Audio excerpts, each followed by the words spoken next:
to share our number 7 trend, the changing nature of work. And I took liberties with my title. I didn't even realize I was doing it, so I apologize for that. I think this one works pretty well, so let's give it a go. So we are not the only ones talking about the future of work. There are a variety of experts in a number of fields that are talking about this issue. What I want to do is focus first on some commentary about these commentaries. Why is everyone talking about the future? We do a research program at DDI called The Future of Leadership. We scan publications in technology and business looking for trends that impact leadership in organizations. We want to find the ones that are rising quickly and identify those for future work. So the ones in technology should all sound familiar. They're scattered all over our program. There's 3 from business that are also related to technology. Clearly, tech is a theme when it comes to work. We look at Twitter. So what's associated with the handle future of work or the hashtag future of work? You see all the top items are related to technology. The rank order doesn't change that much over our sample here. So what we're looking at is a variety of trends. These are the ones related to technology that have impact on work. If you read enough of these papers, you find they tend to have a very similar structure.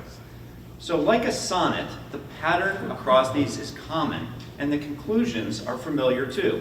They basically boil down to a statement that robots are coming for your job, some other technology.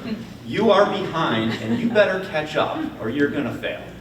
The more sophisticated papers will include a chart that looks like this. They will compare the leaders to the laggards.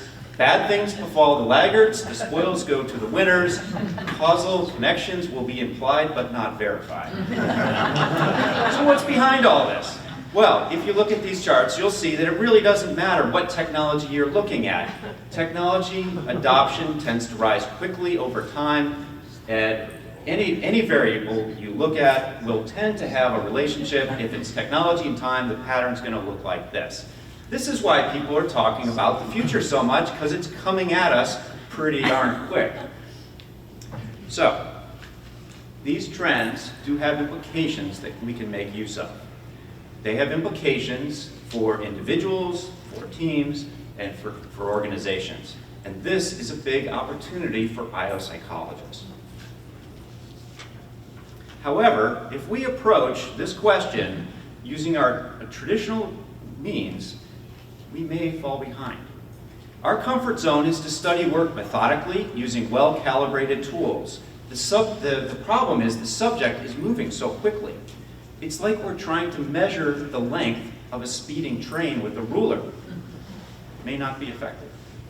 We need to take a different approach if we're going to make sense of the future of work.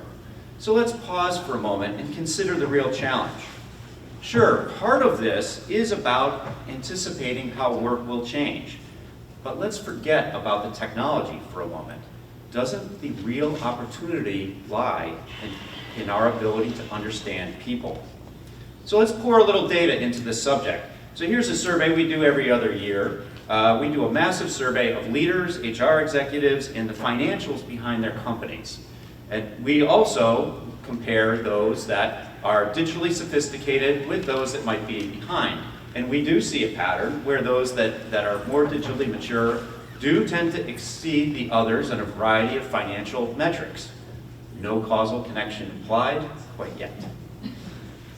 Another thing we do is we look at the cultures in the organizations that are digitally sophisticated, and we find, as you're hearing from some of the others, that those sophisticated ones tend to be more experimental, more agile, they tend to support failure, and they tend to use a lot of data in their decisions. Then we looked at the leaders. Yes, leaders need to find the right talent and be aware of new technology, but they also need to do things like use a lot of data in their decision making and collaborate across boundaries very carefully. We can help with these things. So, to succeed with digital, what leaders might need to do is change some of their behavior from managing within silos to across, and radically empowering those that are closest to the work. But there's other changes as well. Leaders need to change their mindset, and this might be the hardest part. It could be that leaders who encourage disruption avoid detailed planning, and delegate their power may be better in the face of constant change. So my takeaway is very simple. Technology change is not going to slow down, but don't get too caught up in the technology itself. Constant change gives an advantage for those that adapt quickly, and this is where we can help the most.